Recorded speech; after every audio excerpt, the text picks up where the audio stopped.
नमस्कार, आप देख रहे हैं न्यूज 24x7 इंडिया और मैं हूं आपके साथ कल्याणी। आइए नजर डालते हैं आज की प्रमुख खबरों की ओर। जैसे जैसे विधानसभा चुनाव में नामांकन दाखिल करने की अंतिम तिथि नजदीक आ रही है, दावेदार अपनी दावेदारी पूरी ताकत से कर रहे हैं। जहां कांग्रेस ने प्रदेश में अपने 4 टिकट बदल दिए हैं, तो वहीं अब भाजपा टिकट बदलाव के लिए संतों ने हुंकार भरी है। बुधवार को मक्सी रोड स्थित अवधेश धाम आश्रम में महंत अवधेश पुरी महाराज के नेतृत्व में संतों ने भाजपा के खिलाफ हल्ला बोला। संतों का आरोप है कि भारतीय जनता पार्टी हिंदू धर्म की हितैषी पार्टी बनती है, परंतु पूरे मध्य प्रदेश में किसी भी सीट पर एक भी संत को चुनाव में नहीं लड़ा रही है। यहाँ संतों ने शिप्रा नदी में मिल रहे गंदे नाले व गायों की मौत, सिंहस्थ भूमि सुरक्षित करना और महाकाल मंदिर में दर्शन पर शुल्क का विरोध किया। यहाँ संतों ने उज्जैन और उत्तर दक्षिण विधानसभा से निर्दलीय चुनाव लड़ने का ऐलान भी किया है। संतों ने ये भी कहा है कि ऐसे मुद्दे जो सनातन धर्म से जुड़े हैं और भाजपा सरकार 20 वर्षों से हल नहीं कर पाई है, यदि उन्हें तत्काल हल करने का आश्वासन दिया जाता है तो वे चुनाव लड़ने पर विचार करेंगे। न्यूज 24x7 इंडिया के लिए उज्जैन से मोहन मेवाड़ा की रिपोर्ट। अगर भाजपा धार्मिक है तो, क्योंकि अगर सिंहस्थ नहीं होगा, याद रखना, तो इस नगर का विकास भी नहीं होगा। उज्जैन का विकास कहीं से होता है तो सिंहस्थ से होता है। अगर भाजपा 20 वर्ष से शासन काल में है तो गौ माता क्यों मर रही है? गौ माता दर दर क्यों भटक रही है? गौ माता सड़कों पर क्यों बैठी है? 20 वर्ष से आप सरकार चला रहे हो, धार्मिक हो, जवाब दो हमको। गौ माता दुखी क्यों है? राजस्थान की एक संस्था को सालरिया गौ अभयारण्य का ठेका दिया जाता है, उनको 71 रुपए 72 रुपए दिए जाते हैं एक गाय का पेट भरने के लिए, लेकिन जो मध्य प्रदेश की गाय है उसका पेट 20 रुपए में भर जाता है। ऐसा क्यों? गाय के साथ भी भेदभाव, गाय की उपेक्षा, संतों की उपेक्षा, क्षिप्रा की उपेक्षा है। क्षिप्रा मैली है भाई, 20 वर्ष बाद भी क्षिप्रा मैली क्यों? जब हजारों करोड़ की योजना बन गई तो क्षिप्रा मैली क्यों? ये मेरा प्रश्न है। क्या योजना केवल कमीशन के लिए बनाई जाती है? क्षिप्रा की गंदगी को साफ नहीं करना क्या? यह मेरा प्रश्न है। दूसरे मैं पूछना चाहता हूं कि 20 साल से भाजपा अगर शासन कर रही है, ये आप सबके लिए भी बहुत महत्वपूर्ण चीज है। 20 साल से भाजपा शासन कर रही है तो 20 साल में एक बार भी किसी संत को इस धार्मिक नगरी का नेतृत्व क्यों नहीं दिया? संतों से डर लगता है।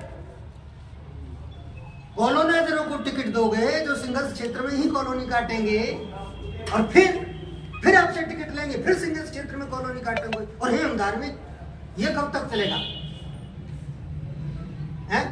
प्राइवेट हॉस्पिटल इस उज्जैन में बनते हैं, लेकिन सरकारी हॉस्पिटल में मरीज सामान्य सुविधाओं के लिए जूझते हैं, प्राण छोड़ते हैं, उनको सामान्य छोटी छोटी सुविधाएं नहीं मिल पाती। आज तक 20 वर्ष में सरकारी हॉस्पिटल का उद्धार क्यों नहीं हुआ भाजपा से?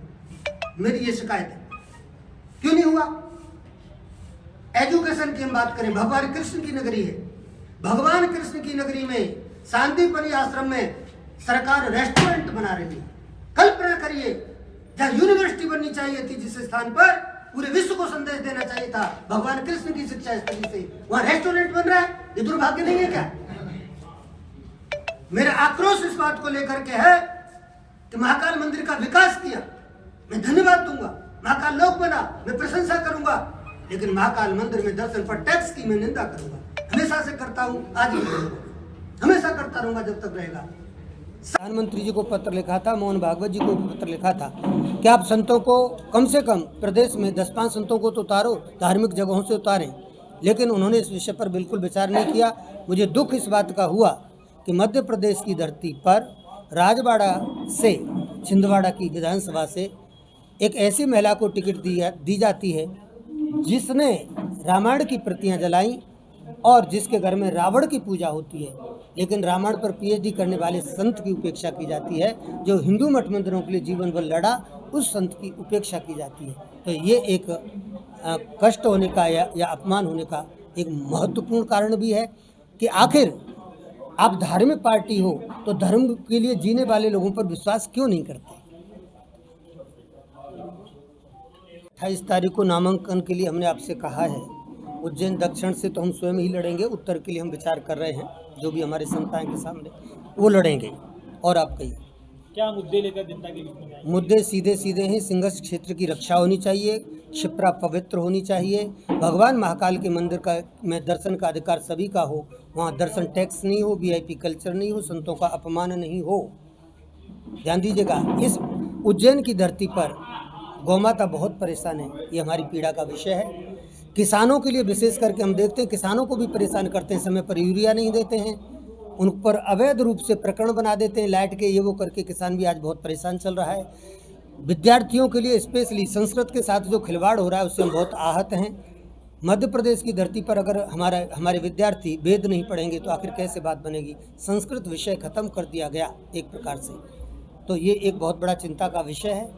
फिर हम आपको कहना चाहते हैं कि जैसे शिक्षा के क्षेत्र में और चिकित्सा के क्षेत्र में बहुत गंभीरता से काम करने की आवश्यकता है। भगवान कृष्ण की शिक्षा स्थली है, तो हम चाहते हैं कि उज्जैन एक धार्मिक नगरी है, तो इसके जो धार्मिक पहलू हैं उन सब पर चिंतन करना चाहिए, जिससे कि कम से कम उज्जैन की जो जनता है उसको लाभ हो सके। क्योंकि आज जो लाभ हो रहा है वो धर्म से हो रहा है। उज्जैन कितना धार्मिक संत स्थल, कितना संत समाज आपके साथ है? क्योंकि यहाँ पर मौके पर तो कुछ ही संत दिखाई दे नहीं तो सभी का समर्थन है। नहीं, मेरा एक विचार है, इस जो ये विचार जिसको अच्छा लगेगा वो मेरे साथ होगा, जो अच्छा नहीं लगेगा वो नहीं होगा। मुंडे मुंडे मत्रे बिन्ना, ये कोई मेरे लड़के की शादी तो है नहीं कि मैं सबको कोई कार्ड दे रहा हूँ, न मैंने कोई किसी को बुलाया है। मेरे अपने 2-4 जो बहुत नज़दीकी के वो मेरे पास बैठे, ये प्रेस वार्ता है, कोई सम्मेलन तो है नहीं। ये निश्चित माना जा रहा है कि आप निर्दलीय चुनाव लड़ेंगे और फॉर्म भरेंगे। हाँ। बाद में अगर भाजपा से कुछ इस तरह का ऑफर आता है या कुछ और आपको नहीं, ऑफर नहीं, मैंने आपको लिखित में चीज़ें दी हैं, ये मुद्दे दिए हैं। अगर मेरे पास कोई आगा तो मैं मुद्दों पर बात करूँगा, ये विषय है। या वो जितने भी संत हैं, हम लोगों ने अपना घर छोड़ा, बीवी बच्चे छोड़े, परिवार छोड़ा, माता पिता छोड़े, तो हम किस पार्टी के होंगे? जब हम अपने घर के नहीं हुए तो वो किसके होंगे? पहली बात।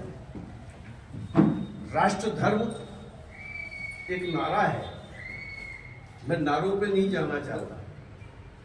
राष्ट्र धर्म की आवश्यकता नहीं है, आज आवश्यकता है धर्म राष्ट्र की।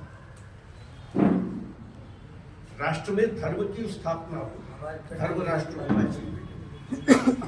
महाराज जी का पहले भी एक सुझाव